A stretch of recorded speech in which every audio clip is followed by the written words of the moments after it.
Our first speakers today are Judge McCloskey and Judge Belford, who are the judges who hear all of our eviction cases for the 18th Judicial Circuit. The judges' bios, as well as all of our presenters' bios today, are in your handouts. Now I'll turn it over to Judge McCloskey and Judge Belford, who will provide us with an overview on why we have created an eviction mediation program. All right, I will start. If we could go ahead and move to the next slide. Just a brief word of introduction. Some of you may know me, some of you may not. I was a judge, I'm an associate judge appointed last May during COVID.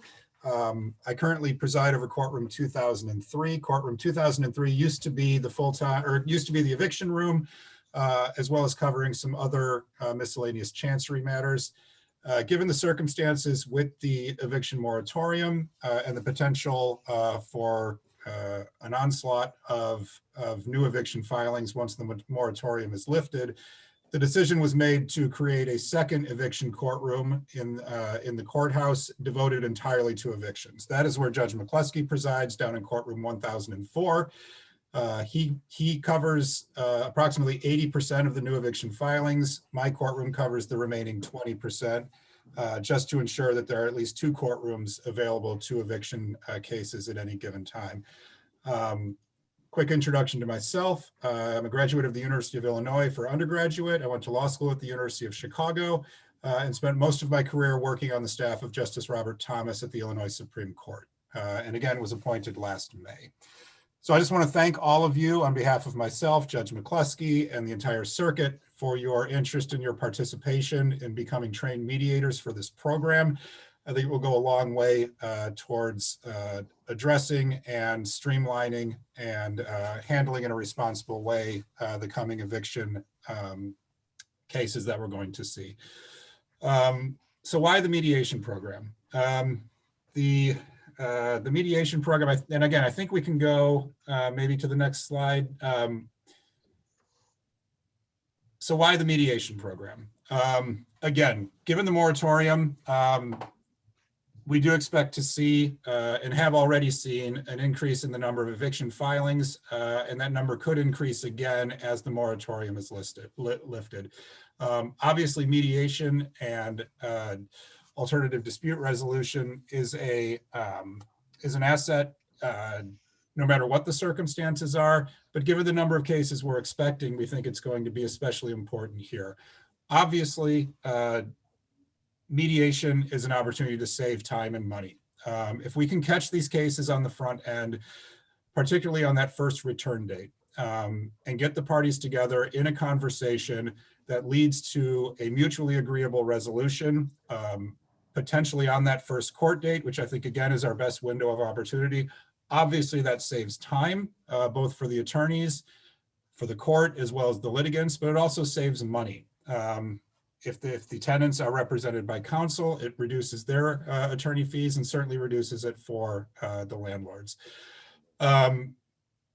Going around the diagram, obviously it's less emotionally costly for the participants, particularly I think on the tenant side.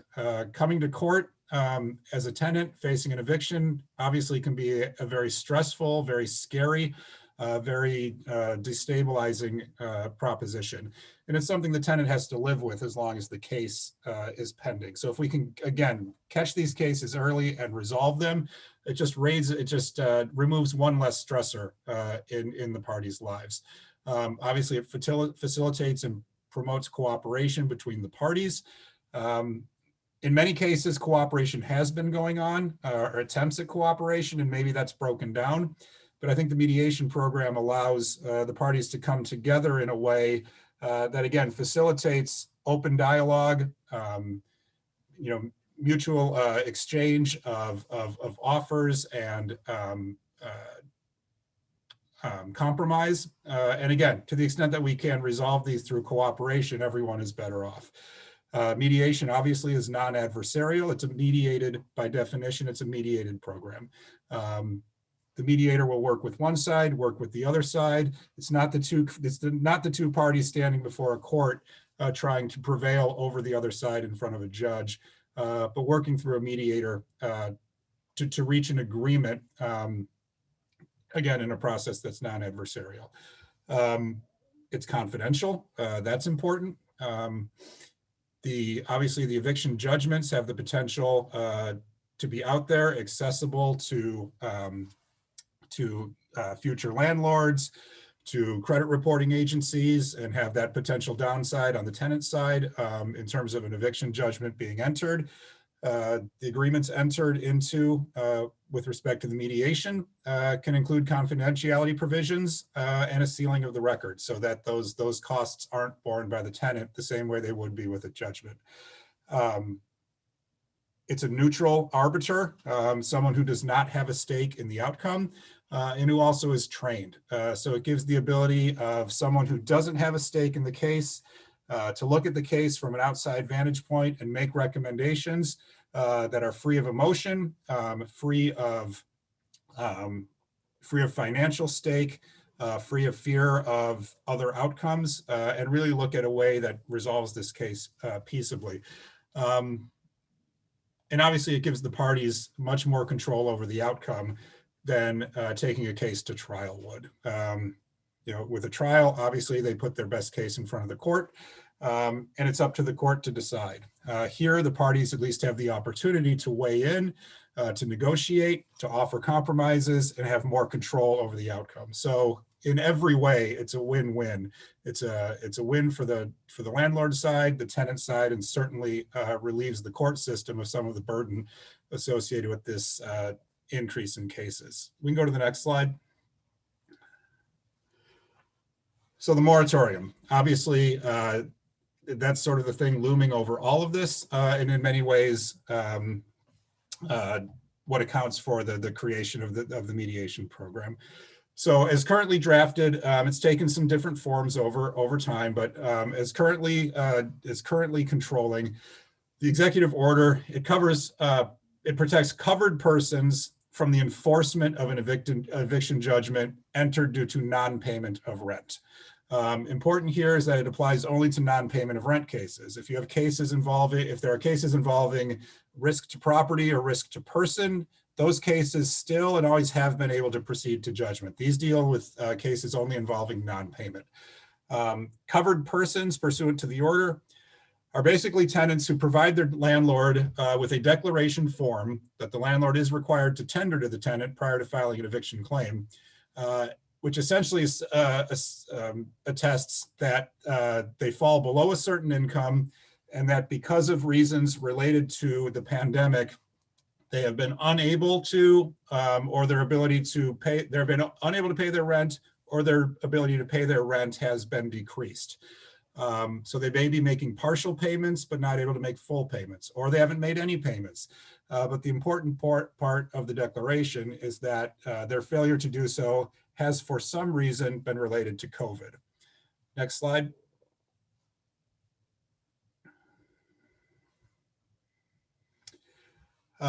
So important caveats with respect to the executive order. As you see, the executive order does not forgive a tenant's rent obligation. I think there's a lot of popular misunderstanding about the executive order on this point.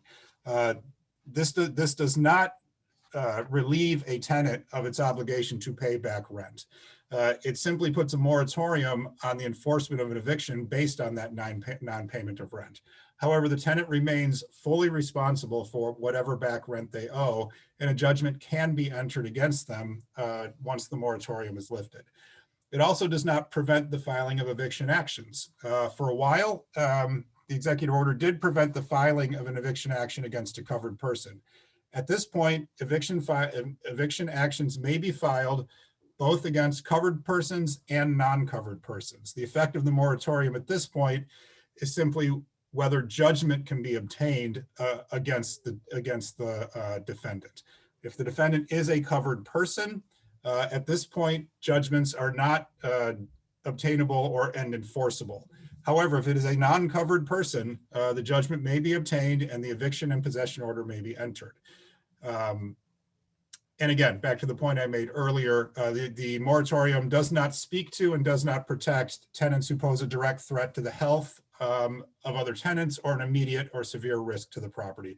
Those cases, as has been the case all along, may move forward. They can be filed, judgments can be obtained, eviction and possession orders can be entered. Next slide, please. So the latest update on the executive order, which came last month, the eviction moratorium was originally set to expire on September 1st. And I think a lot of steps were taken in anticipation of that September 1st lifting. I think more actions were filed. Landlords became a little less willing to give extensions with respect to rental obligations in anticipation of that moratorium being lifted September 1st. A few weeks ago, that September 1st deadline was extended now through September 18th. And while I don't have a crystal ball, I think Judge McCloskey and I would be in agreement that we would not be the least bit surprised to see it extended again. Also in the latest executive order, landlords are expressly permitted to now come in and challenge the truthfulness of a tenant's declaration. So this is, again, the declaration that the tenant returns to the landlord stating that they are a covered person for purposes based on their income and based on their inability to pay due to COVID-related reasons. Landlords may now come into court and challenge the truthfulness of that declaration. And this does happen. The most common challenge that I've seen in my courtroom, one of the things that the that the tenant certifies in the declaration is that they've made a good faith attempt to at least make partial payments. To the extent I see these declarations being challenged, that's the point I see most frequently challenged, is that no attempt has been made to make partial payments, good faith or otherwise. So that's kind of the latest on the executive order. Next slide. All right, and the Illinois Supreme Court has entered administrative orders of its own as sort of a way to administer and operationalize the executive order. And on these points, I'm going to hand it over to Judge McCloskey. Okay, can everybody hear me? Yes. Okay, the Illinois Supreme Court has weighed in on the governor's order just recently in the last few months. The latest order is an amended order that they have issued, and it was issued on August 30th, 2021. So just within the last week and a half. And what they have said, and they started it on August 1st, and this is now an amended order, they temporarily stay all dispositive motions, trials on the merits, or judgments in residential eviction proceedings against quote covered persons. What do we mean by a covered person? People who fill out a declaration pursuant to the Executive Order 2020-72. It is the requirement of the landlord to serve the tenant with that notice to see if they're a covered person. And if the tenant fills out that form, that declaration, they are a covered person unless they're challenged by the landlord to the fact that they do not meet the requirements of a covered person. The exception, as Judge Belford mentioned, the Supreme Court, it's in effect mirrors what the governor's orders have stated over the last year and a half with respect to a direct threat to the health and safety of other tenants or an immediate and severe risk to property. The court has to hear an evidentiary hearing to make a determination of whether there is a direct threat to the health and safety of other tenants or an immediate and severe risk to property. That also requires a separate notice pre-suit. That notice usually is a 10-day notice, not a 5-day notice. A 5-day notice is for a lack of payment of rent. A 10-day notice is for other violations of the lease, certainly if it's a health and safety violation. Also, the initial return dates in my courtroom are at 9 o'clock and 10 o'clock, Monday through Friday. At that time, if there's service, after notice has been properly served on the tenants, either for violation of the lease or for lack of payment of rent. And then their service of process, their first return date, motions for default pursuant to the Illinois Supreme Court order will not be entered. It will be on a second date. If the tenant does not appear, we then set a second date for entry of a default. Again, if they're covered persons, we do not hear a substantive hearing such as a trial that would enter an eviction as long as the moratorium is still in effect. And the plaintiff is required to provide each tenant and defendant, as I stated, with a form declaration before even filing an action. So they give the tenant the opportunity to declare themselves and sign it under penalty of perjury that they are a covered person. What do they mean by covered person? Next slide, please.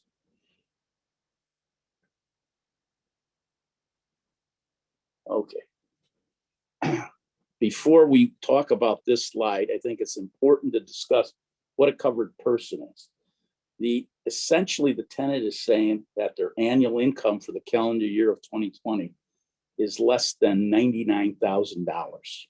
Or if they file a joint return, $198,000. I would say at least 99.9% of the tenants that come in front of me meet that requirement. Second is that they're unable to make a full payment related to hardship due to COVID-19, and that they've suffered a substantial loss of income. And the third that Judge Belford had mentioned, that they are making best efforts to make timely payments as close to the full payments as possible. And if they were evicted, they would render themselves homeless. They do not have another place to live.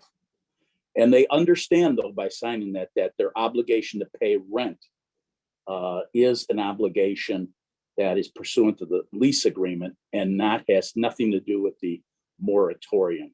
The obligation to pay rent continues during the entire tenancy that occurs. And they understand that at the end of the temporary halt to this moratorium, they may be subject to an eviction. Right now, the moratorium is extended to September 18th, 2021. And it may be an additional extension, although the governor usually issues those immediately right before the expiration. The last time he extended this was the Friday before the Tuesday that it was supposed to expire on September 1st. Okay. Now, with respect to the latest update, if the landlord is seeking to challenge this declaration that is signed by the tenant, he has to show the following points. Number one, that has been denied rental assistance due to ineligibility or failure to complete the application. That comes up many times in my courtroom, that they just don't complete the application, therefore they're not covered persons. Or that there is an exhaustion of program funding.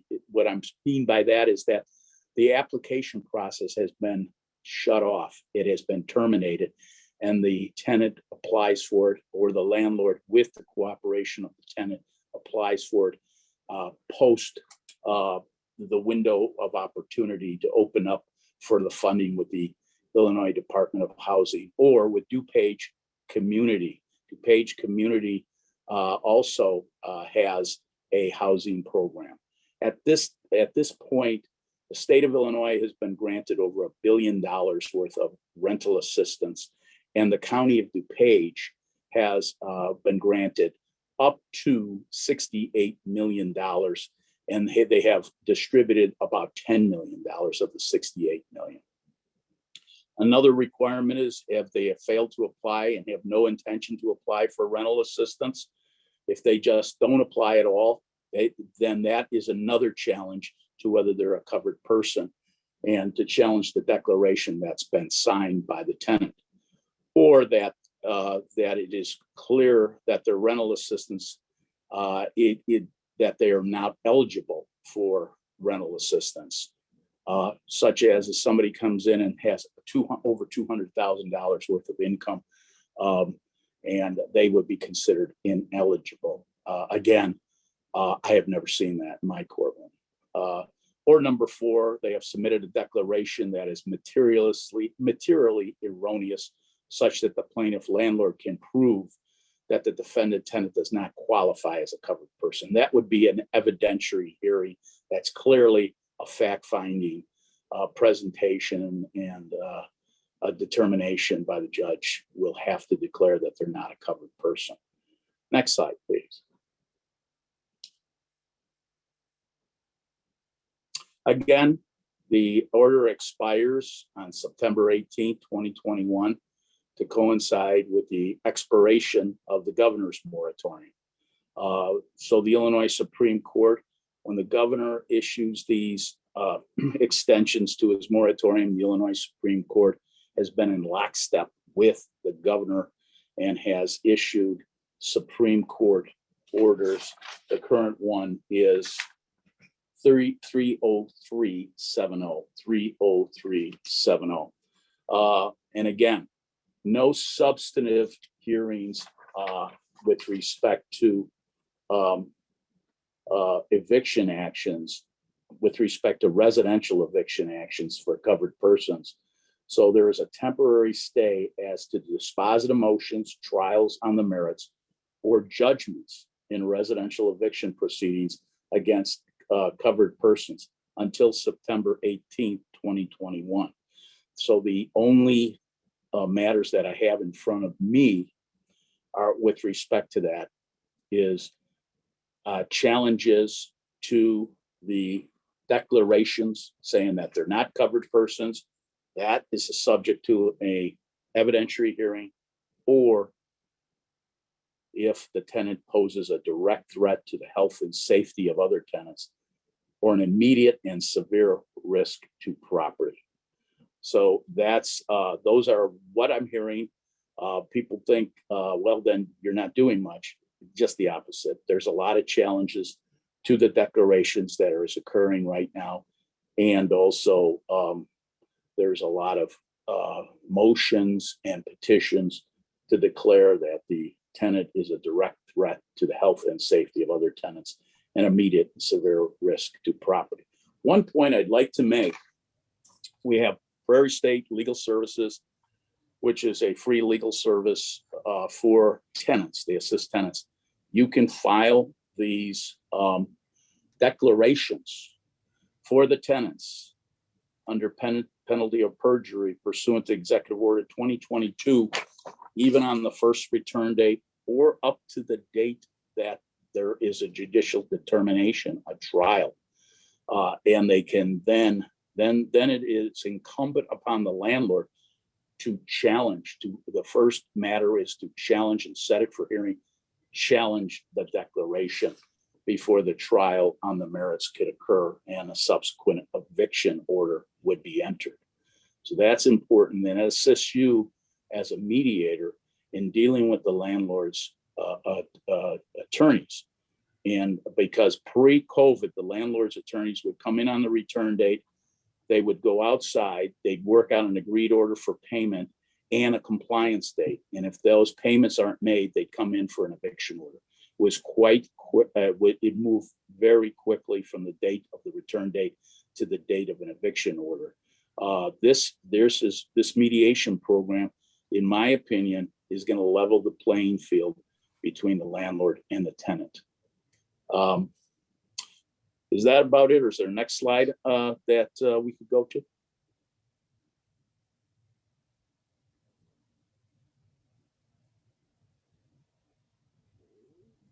Okay, again, the Illinois Supreme Court order authorizes and encourages circuits courts to establish early resolution programs to allow for alternative dispute resolution cases. This is really being driven by the Supreme Court and Chief Judge Kenneth Popejoy.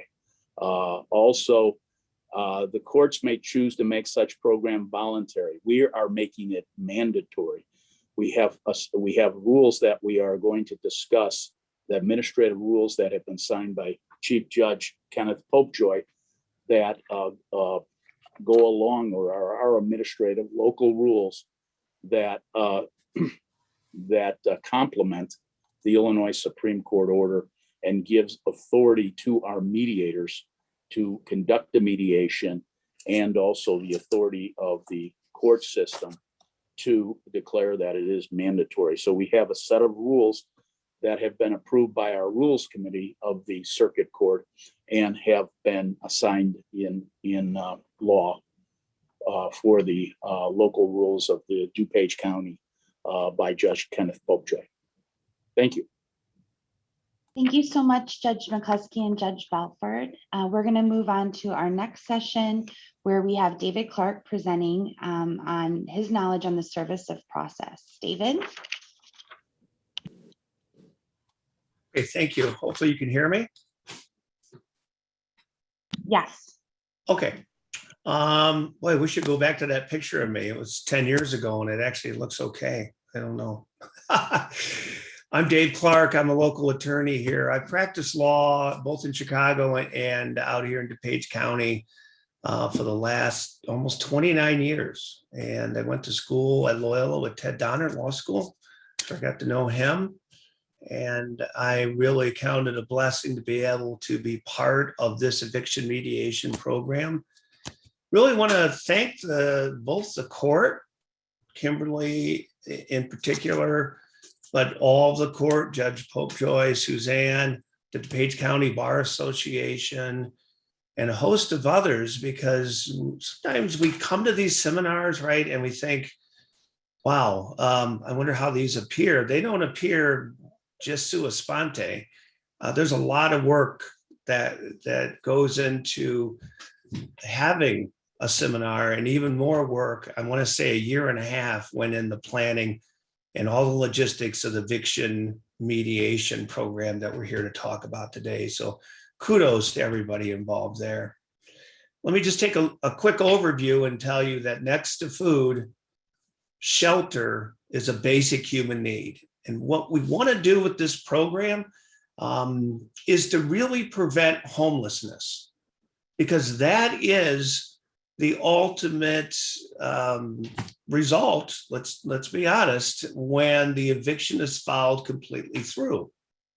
If we have a mediation, we can help either eliminate it or mitigate it, while at the same time protecting the interest of the landlord. So really that's kind of the need for this program. You know, evictions have been around. I don't know how many people are litigators here, but evictions have always been around in DuPage County courts. But this COVID-19 pandemic has affected both landlords and tenants alike in unprecedented ways that we're about to discover once this moratorium is lifted. The floodwaters, if you permit the metaphor, of evictions have risen since the governor has had placed that moratorium or stay on eviction judgments and enforcements. Judge Belfort did a good job of explaining that, but I'll just add to it that the moratorium acts sort of as a dam, and you're just going to have to take my word for this, that dam is going to burst once the moratorium is lifted. It's going to make the housing collapse that we all saw in 2008 and 2009 really seem like a river versus a tidal wave. Those of you who were involved or knew somebody that had a housing issue, and all those foreclosures in 2008 and 2009, which are handled, I have to say, as a side note, great by Judge Gibson. But those foreclosures affected homeowners.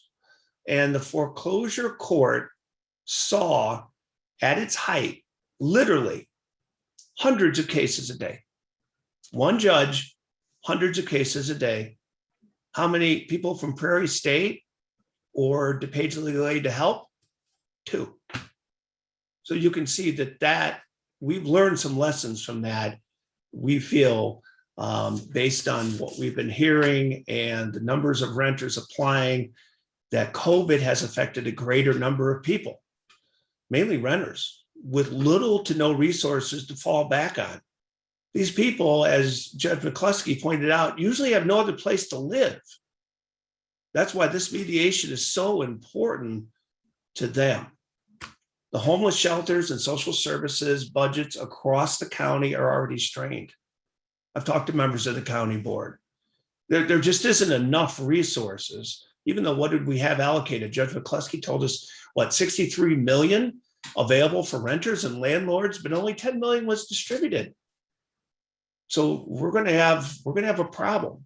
I think many of us who live here in DuPage County, and there's probably many of the participants, think of this county as a very affluent and safe community. And while it is both of those things, we have to recognize, or at least be aware, that there are almost 180,000 of our residents across DuPage County that are low income. 50 to 60,000 of that number are in the poverty range.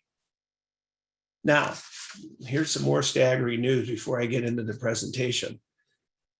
Between DuPage Legal Aid, run by Cece, and Prairie State, Larissa Weissman, there are maybe, and I mean maybe, 10 full-time legal aid attorneys for the whole county, 10. But who's going to help all those tenants, all the pro se landlords? And that's where this program comes in. That's why I'm so excited about it. There's no one else to kind of step up to the plate. You can remember, those are the participants who are in law school. We all had dreams, maybe we can make the world a better place. Here's a real opportunity, boots on the ground, hands on the paper, to be able to do this. So I'm excited about it, and how we handled the hundreds and thousands of eviction filings that are going to come up either on September 19th or maybe October 4th is through this eviction mediation program that the court came up. Again, many thanks to Chief Judge Popejoy on this. This program, before I started, is a great example of collaboration between the court, the DuPage County Bar Association, volunteer attorneys. We also had landlord attorneys who these are the attorneys, if you don't go into these courts, there are some attorneys that come in with 50, 75 cases at a time. So we have those attorneys that were part of this group. And then, of course, our wonderful local legal aid programs, Prairie State, DuPage Legal Aid, like I just mentioned. This took us 1.5 years to get it put together. I'm proud to be part of it. And I really am very excited that everyone's here. And I hope that some of you out there in the virtual audience are going to help us. Join us maybe for the second presentation, which is on September 23rd. There is no better way, in my humble opinion, to positively impact the lives of the poor, their children, as well. Remember, it's justice. So you have two sides, as well as doing justice for the landlords. So let me start with the very basics. Eviction is just as the name suggests. It's a removal of a tenant from a property owned and controlled by a landlord. The eviction process is governed by a statute. The statute itself has kind of a weird name, forcible entry and detainer, but essentially it's an eviction statute. There's 5 steps to eviction. We're only going to cover 2 today. And trust me, you'll be thankful I'm just covering the first 2. But the first 2 are so critical, I wanted to do them. But in a nutshell, the 5 steps are: you have to provide notice to the tenant, hey, you're going to be evicted. Then you, if they don't get out, you do a lawsuit, and you have a summons that accompanies that lawsuit. That has to be served as well upon the tenant. Step 3 is you go to a hearing, as you heard Judge McCloskey talk about those hearings, and they are evidentiary hearings. If an agreement can't be reached, then a judgment is entered for possession and money, sometimes just possession only. And step 5 is the enforcement. That's the ugly part. That's where it goes to the sheriff, and people if they still don't leave. Sometimes you see this, maybe driving down Roosevelt Road or other streets, their possessions are literally all put on the walkway. And it's one of the saddest things that frankly I've ever seen. My objectives here today are to help you learn about proper service and some of the issues that are commonly occur with service in eviction cases. And I want to talk about jurisdictional issues that occur commonly. And that's important here.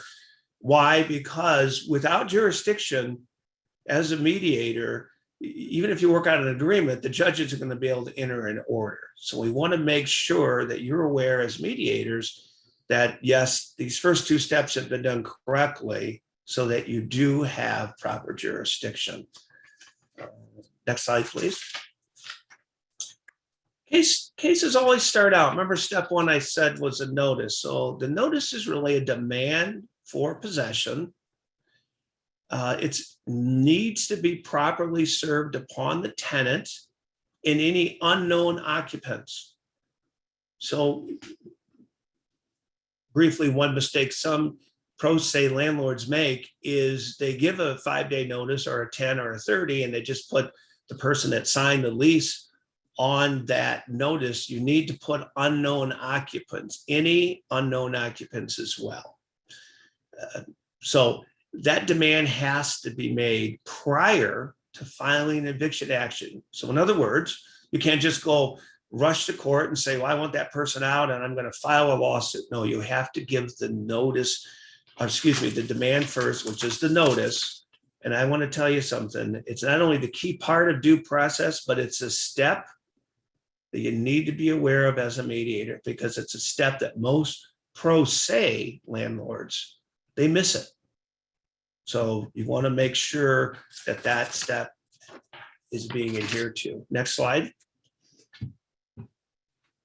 So we have 3 different kinds of notices. The most prevalent is the 5-day notice. This is really the only notice that asks for money too, and it's given where a tenant fails to pay the rent. It has to include the following: the address of the property. And now if this is an apartment unit, you have to put the unit number on there, the date of the notice, and importantly, the date that the lease is going to be ending. Now, it also has to have the amount owed and a sentence that the tenant has 5 days to pay this in full. Otherwise, a lawsuit will be filed. Now, this is important. That's why I bolded it and put note down there. If a tenant tenders payment in full within 5 days, the landlord must accept the payment. Now, there's some other issues. What if they only tender some of it, but they still want to stay? We're not going to cover that today. But if the tenant comes up with all the money that's owed in the 5-day notice, the landlord has to let them stay. Okay. Next slide, please. Now, the 10-day notice. A 10-day notice is given when a lease violation occurs, and it must include, of course, the date of notice, the date that the lease will end. Of course, it has to be more than 10 days after the date on the notice. It has an address of the property, including the unit number, and a brief description of the lease violation. You heard Judge McCloskey in the beginning of this seminar talk about the 10-day notice. And one of the things that he said that he often sees in his courtroom is a health or safety violation. And I would agree with that. And I would also add to that, another lease violation could be pets, could be something like smoking, but the 10-day notice specifically has to have that in there, what the violation is. Okay, the next slide, please. The second most common notice is a 30-day notice. And there's no reason needed to give this, just the requirements that are, again, noted here in bullet points on this slide. And where this notice, and again, it's a good thing we have the PowerPoint, right? Because if you're going to do this as a mediator, you can just print these out instead of trying to remember all these. But you have to serve this 30-day notice the last week of the month prior to when you want them out. So for instance, if the lease ends in October, then the 30-day notice would be given the last week of September. And it would say that your lease is going to expire. There's 30-day notice at the top. Your lease will expire on October 31st. And so that, again, has to be adhered to. Remember, I said this is kind of a Texas two-step when we talk about jurisdiction. The first is just notice and serving it properly, and then the summons. So let's go on to the service of these notices, regardless of which one. Next, okay, thank you. You're already there. You might recall from law school, you have your civil procedure professors telling you, well, look, if you have a general statute, such as in Illinois, statute on service, and then you have a more specific statute, in this case, there's one in the forcible entry and detainer statute, the specific one governs. Now, as a practical matter, they're not too different, but they are critical. Remember, I said there's two things. It's the notice and then what we're going to talk about in a minute that are key to jurisdiction. So you have to personally deliver to the tenant that notice. Now, anyone can deliver it.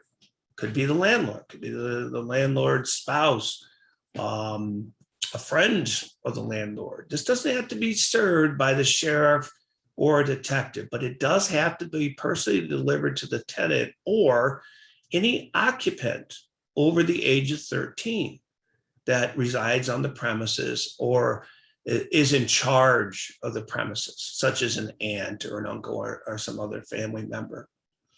So that is important for the notice.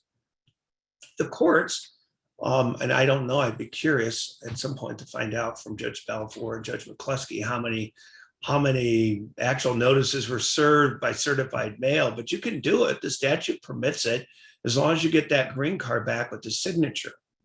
But guess what? If you're not paying your rent, odds are you're not going to go pick up any certified mail. Okay. So where does this go sideways for the landlord? It goes sideways by these invalid means of serving the notice. You post the notice on the door of an occupied premises. Can't do it, but it's done all the time. I'm still surprised. They post the notice. Landlords will take a picture with their smartphone and then try to show it to the judge. Hey, I posted this. Here's proof of it.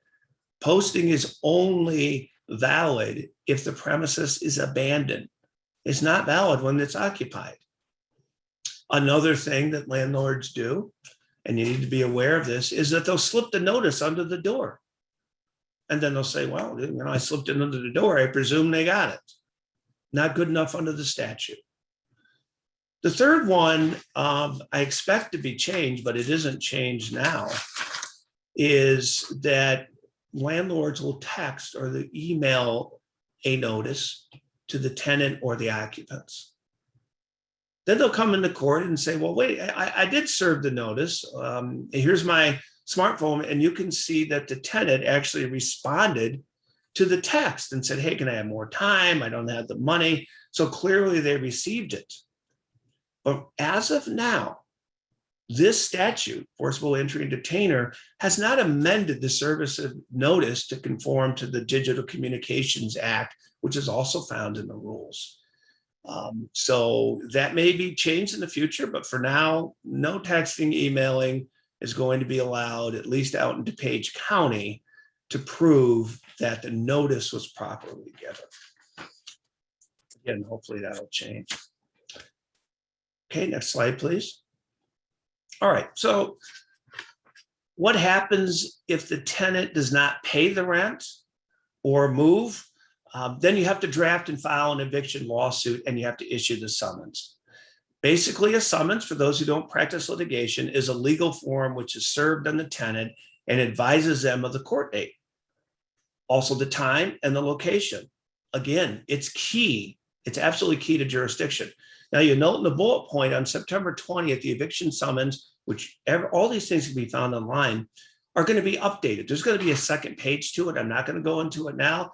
Have to come back on September 23rd to get it. but we're going to have that. But the last bullet point is important, and I can't emphasize this enough to the mediators. Proper notice and summons are key to the issue of jurisdiction. Next slide. Now, how do you serve the eviction lawsuit? And I'll try to go as quick as I can because I see my time is almost up here. But this is important.